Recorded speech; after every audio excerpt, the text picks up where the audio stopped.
I think we've got 3 fascinating speakers to hear from. We'll have 10-minute presentations or inputs from each of the speakers, and then we'll open up for questions at the end after we've heard from the speakers. While the speakers are speaking, we will ask for the audience to mute mics and to go off camera so we can hear the speakers and focus on their inputs, and then we'll open up for discussion between the speakers, but also taking on board questions from the audience. So I think with that, I'm going to ask Zarina if you would please come and bring yourself into the meeting, and let's hear from you with your input. Thank you very much. Hi, good morning, and good morning to everyone, and thank you so much. Just from the outset, I want to say when I was approached last month in Makanda, I was actually very pleased because for the kind of experiences we've had with our flooding, I think it was important for me to join this webinar was really to listen to shared experiences and how we can navigate our ways through resilience and exactly what you're talking about, futurecasting. So our first flood actually happened in 2010 on the 17th of December. Thereafter, we had floods in January 2020. Those were actually not as bad as the one that I think we all experienced on the 9th of December 2022, which the stresses and the shocks, you can only imagine what had happened to everyone at the time. And as a community living here for the past 57 years, you can imagine that we have young ones, you've got a very diverse community, you also have very much older people that have spent all their lives here. And what had happened on the 9th of December had just sent everybody into huge shocks and anxiety. So where are we now? How do we build the resilience? What do we do? And I think this is why agreeing to come onto this webinar and to collaborate with like-minded people and also to know with different municipalities in our country, how do we work, how do we navigate about where we are and what is the future going to be holding for us. Maybe just to say, I think as a layperson, we've been doing a lot of reading on climate change, but I think for community and for society, okay, what are the causes? What are the effects? And how does it affect humans? How does it affect our environment? My own personal view is that I think there's not enough education and advocacy around this issue. And if anything, the time to start all that is really now. We see climate change, we talk about it. How do we start understanding it and knowing? Everybody talks about let's leave a world and let's leave an environment for future generations. But for me, and I think for a lot of us, is what do we do in the now? We are facing this now. And if we can't do much in the now, how do we leave an environment and a world for future generations? And I think it's so important because if you're looking at the shocks and the kind of risks that we experienced on the 9th of December, it was something we hadn't ever seen. Within 15 minutes, our houses were completely flooded. Klaas, opposite where we are, we're actually living along the Klip River, and we know it's on a wetland, okay? And as you can see from the picture, we were totally flooded. And this happened within 15 minutes because we were watching the clock. And nobody knew what to do and how to handle this. So the first point of call, so glad that our community and society came on board. People had boats. The first thing was to do to get everyone out of our homes to ensure the safety of everybody. And some people were very anxious. They didn't want to leave their homes. They didn't know what to expect. So from the morning, from 9:30 in the morning, the last person then called for help and said, we need to get out. And that was about 2:30 in the afternoon. At that stage, as you can see from the pictures, it wasn't even an opportunity for disaster management to enter, because the lack of resources at the time and also knowing our neighbors across the road from us which is in Soweto, Protea South, more than 1,000 shacks had been completely destroyed. Completely destroyed. And for us, I think what was, after all this, what had happened, when people realized there were early warning signs from disaster management on a WhatsApp group saying you're going to have rain, experience A, B, C, and D. Through our own investigation, we had then realized that the mining sand, the silt, had blocked the Klip River completely. So the culverts were blocked, so the water was not flowing its natural course. And apart from that, our wetlands has not been rehabilitated for many, many years. And if the Klip River is completely blocked, this is when we found the water entering our homes, and so rapidly. Our substations were underwater, submerged in water. There was no electricity for about 6 to 7 days. And it was something that got everyone thinking, but I don't think anyone thought about the immediate things. I mean, it was just about immediate reaction and to bring everyone to safety. And thanks for that to the community that came out and reached out. People came from all over, and we managed to use boats and canoes and just managed to get our way out of a situation where we were completely flooded. So it also affected the entire sewer system. I mean, we at the lower end of the area that we're in, so everything coming from upstream made its way here. So you can imagine what everything looked like. But that, I think, was the last thing on our minds. The main thing was for all of us to get out of our homes and see what we could do and how we're going to help neighboring communities, including ourselves.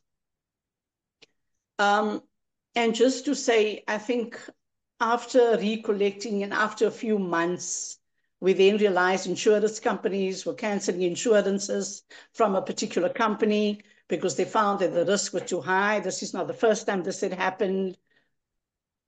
So it took a lot of time for everybody to know that also it may be material value and things that we had lost.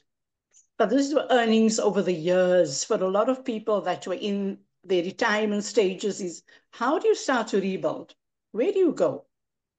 The younger people were like, you guys got to move out of the area. But the question is, what do you do? Where do you go to? You've built up this area. You've lived here for so many years. Where do you go to now from a financial point of view as well? But just to say, to fast forward then, we are still in our homes. Immediately, everybody had to leave and rent other homes while you had to rebuild. And it took about more than 6 to 7 months before we had to rebuild because just a lot had to be done. A lot of cars were destroyed. So there was just a lot people had to look through and to navigate. The shock and anxiety and the stresses amongst all age groups was there. But as leading in the community, I think some of us had to just hold back and ensure that everyone is safe. And when the water subsided 2 or 3 days later, you had mayors coming in, you had officials coming in, disaster management, assessments were done. We as a community, for people that had lived here for so many years, went across. We have a lake and what we call an Opafets Dam. All that was overflowing. Everything just completely overflowed. So from 2022 on the 9th of December up to now, I mean, we've had departments coming in, people trying to assess. The National Council of Provinces they actually came to Johannesburg, they went to Tukwini, they were doing an assessment to see what had been done by actual municipalities at the time. And that's when we asked a very important question to say this was declared a disaster by the president. In certain parts of our community, we are not asking for kind of social relief, but we are asking for funding to be from the disaster management for the infrastructure maintenance and plans going forward. And unfortunately, to date, we haven't heard anything. So we are just hoping through this kind of process and learning experiences, how do we start to navigate and to understand from government's point of view and the various departments and for everyone to take responsibility. So as for Action for Accountability, headed by the Kathrada Foundation, with our partners, Accountability Lab South Africa, Public Service Accountability Monitor, we are co-funded by the EU and the Social Justice Initiative. We had then taken this up because we realized then, as civil society, we need to really engage with government in a way and to collaborate and with the private sector and everybody else involved in this to find out how to repair what we need to immediately, and everyone knows that we are facing climate change. But to this point, the water levels are still there. So every time we have a bit of rain, on our WhatsApp groups, you see the anxiety from everybody. What's happening, Zarina? What is government saying? Where are we going to? What's happening now? And right now, we don't have the answers. We are waiting for our municipalities to come on board, and the Department of Forestry, Fisheries, the Department of Mineral and Energy Resource,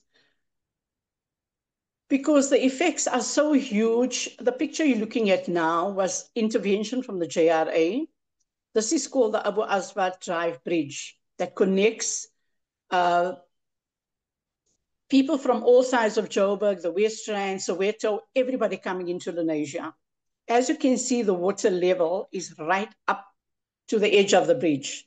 So any little rain that comes, the water is finding itself on the road.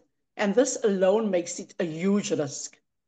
We're looking at how the damage of infrastructure and how the danger of people walking from Soweto coming into Lenasia, people on wheelchairs, walkers, runners, all coming in here. Nobody's feeling safe. But this is the only thing we can use. And also noting that the entrance to Lenasia is this main one and just one other one. So when the disaster struck on the 9th, we had to get hold of PRASA along the railway line to actually ask them to open a railway line for people to have access. And this road you're looking at now had to be closed for at least a week. So people could find themselves coming in and out of the area. Accident, welcome. We're happy to have you, and Jesus is, of course, always happier. Okay, so where are we right now? I think I have shared current pictures on my slide. And the growth of the reeds is so rapid because they actually thrive on water. So this just happened a few days ago. At one of the sessions where we had all government officials, we contacted a company, damn it, to come and do a demonstration to show that if you remove reeds at a certain point from right down and they have the necessary equipment and machinery, it shows that it can be done. So it would show you as community how much we tried to go out and how much we reached out to other private sectors and how we tried to bring in the UJ, the University of Johannesburg, to do a feasibility study on the dam and also to do a risk assessment on the Abu Aswad Drive Bridge, which is absolutely necessary. And I think from the Action for Accountability, we are really appealing to government, for the departments responsible to really come on board and to try and resolve this matter as soon as possible, knowing we have passed our 50-year flood line in 2010, and the community understands now after our own input and community meetings that we've had, we've tried to explain where we are on the 50-year flood line. We also know what it means, what government says you're on a 50 flood line, meaning this is determined, you will now have to move. And I must say, this is the last option for everyone living here, because where do you go to and what do you do? And if we don't address this issue right now, I think the anxiety and the fears are we may face another 9th of December 2022. Thank you, and I hope I've covered everything, and I'm really anxious and excited to learn about how we can share our information with people like-minded and that suffer the same kind of situation that we had and all the setbacks. But we look forward to learning and connecting and collaborating with all structures throughout our country. Thank you so much. Zarina, thanks very much. That was a deeply personal and very powerful input to, I think, kickstart this discussion. There was a lot in there, and I think a lot that through the discussion we can draw on. Things that you've said around, no one is feeling safe. I think your story really, your experience really drew out the potential, actually, of what an organized community organization, the power there, and the possibility to really collaborate with other, government in addressing in addressing the challenges that you face. They're very real. They're very they're in your homes and houses. And I think what you've really highlighted is at a very personal level, the kinds of conversations and actions and partnership and learning that can help move, I suppose, build resilience for the community that you come from. So thank you for that.